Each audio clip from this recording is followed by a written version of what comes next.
Hey, what's up, everybody? This is Charles, and I welcome you guys to another episode of the Dreamerspro Show, where we cover everything from sports, hot topics, classic debates, entertainment, and when we give you guys a fresh perspective on things and how we see them. And today we got a fun episode here about the NBA that we definitely want you guys to stick around for.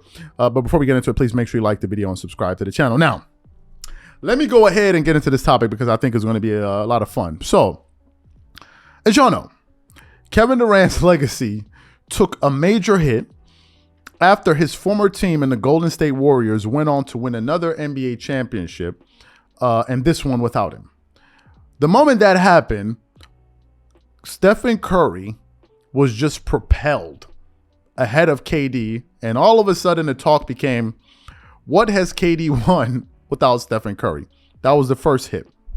The second one was the drama that was taking place in Brooklyn, and it seemed to have reached a boiling point when Kevin Durant came out this summer and basically said that he wanted to be traded from the Brooklyn Nets, which created all type of talk and drama. And a lot of people were saying, KD, man, you made your bed, not laying it. KD's running from a fight. He's running from a difficult situation. You should stay there. Buy this and this and this and this and this, all of these different things. And now it seems that it has gotten to the point where, you know, people are just saying anything, any and everything about Kevin Durant. Now, this morning, was doing some research. Then I saw an audio from a show that I was actually watching a little bit of just yesterday, which is First Things First with Chris Broussard and Nick Wright. And they were talking about Kevin Durant. And while they were talking about him, Chris Broussard and Nick Wright made a very, very bold proclamation about KD and his legacy that really, really took me aback. So, for those of you who missed the comments that Chris Broussard and Nick Wright had to make on Kevin Durant, what we want to do is we want to play it for you now, and then we're going to come back and react to it. It's not very long, so take a listen to that, and then we'll come back and unpack this thing. Take a listen to that. Luka's a better all-around player. KD is a better defender, but it's not like KD was an all-league type defender, right? Yeah. He's obviously a better shooter. I don't know that he's a better scorer.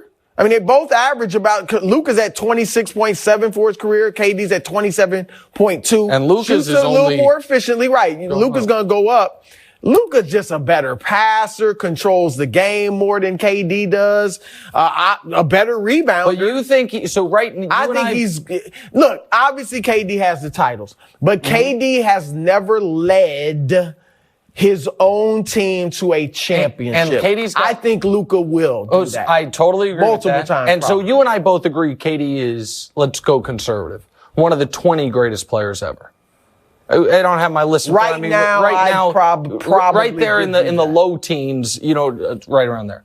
So you're saying you project that Luka's going to finish higher than that? That Luka's going to... Yeah, I think Luka will be higher rated than KD. I think I'll say one other thing about Luka, because KD is considered one of the three best, and by some the best, scoring forwards of all time. Luka, I know, isn't really a forward, even though he's a big guy.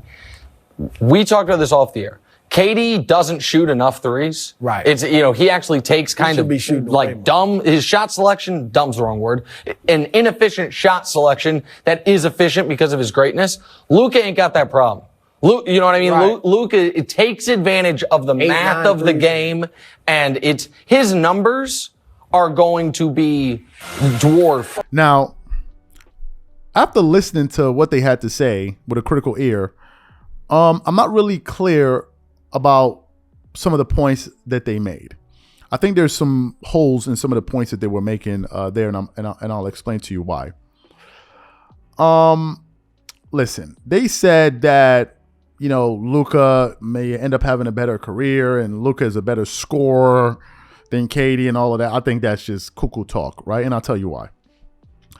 The number one reason that argument is flawed is because KD played with another ball-dominant player in Russell Westbrook, and Luka has never played with a player on the caliber of Russell Westbrook and a guy that was running the offense. Luka never did that.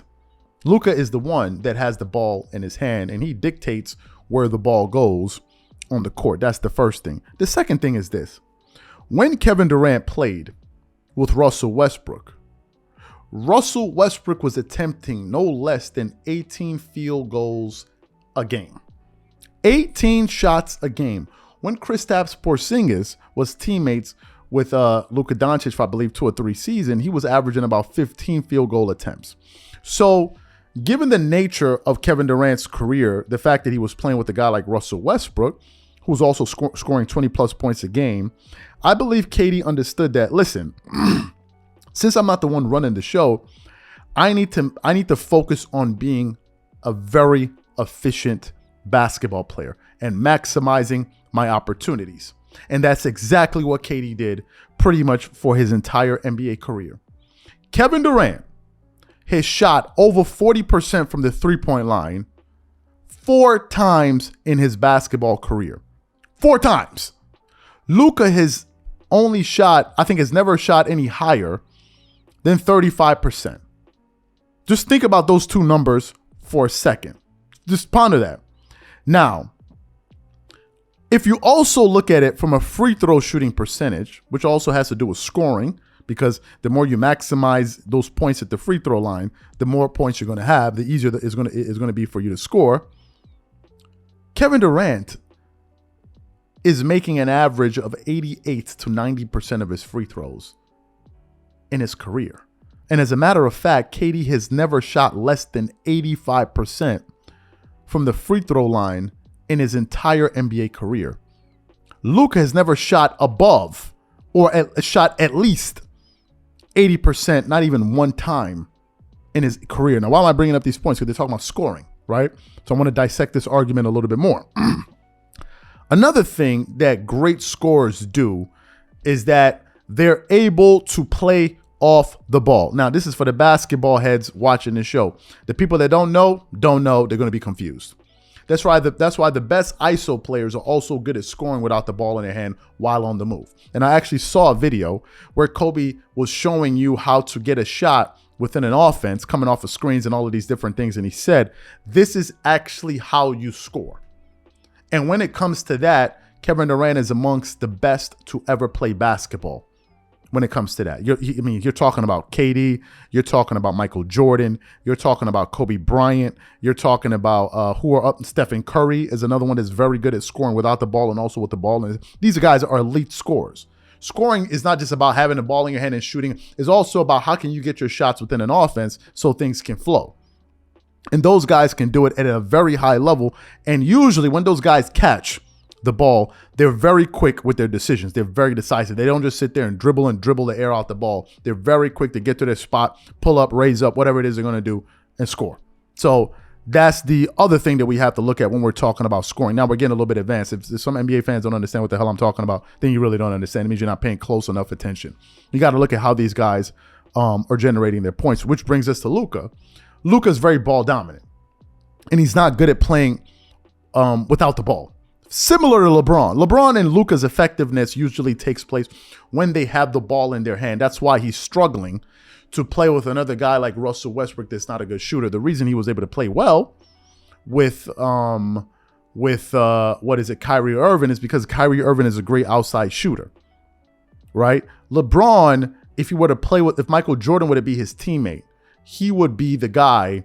He would be averaging around 20 points a game playing with Michael Jordan because Jordan would be the better scorer, right? But LeBron can't do the vice versa. He can't. LeBron is not going to be shooting it at a very. He's just not going to do that. So he has to have the basketball in his hand. Now, in terms of looking at these guys, I think Kevin Durant is by far the most superior offensive player. I don't even think it's a discussion. If you watch basketball, I don't think it's a discussion at all. I don't think it's a discussion whatsoever. I think he's far more superior offensive player. I think he's a better defender, although he's not a great defender, or all NBA level type defender. But I do think Luka Doncic is a better playmaker, and he's better at setting the table to get guys going. KD needs a certain type of personnel to be successful, but so does Luka, right? So does Luka.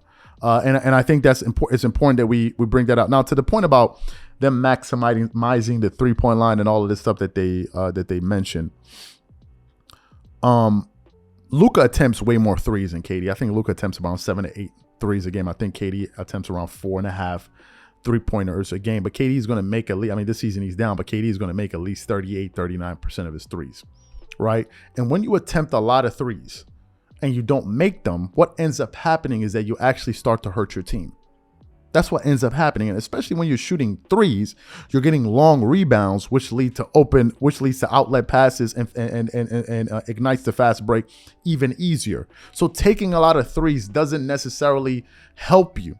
You got to understand what you're best at. And sometimes it doesn't mean taking 8 threes. And if you're talking about it, oh, well, you have to maximize the mathematics of the game. No, you got to think the game. That's why at one particular game, I believe it was the Denver Nuggets, you saw them make this boneheaded play where they had a fast break, the 3-on-1, and guess what they did? Instead of running to the paint, you know what they did? They flared out and ran to the 3-point line. The dumbest type of basketball. You can't be robot. You got to think the game, right? So to me, it's not just about maximizing the mathematics. KD is operating at all levels at a very high level. So to me, I don't really think this is a sound debate to even start with. I think they were trying to like force feed a narrative than actually make a compelling argument here. Because when you sit down and kind of think about this thing critically, I don't see the point that they were trying to make. But that's just me.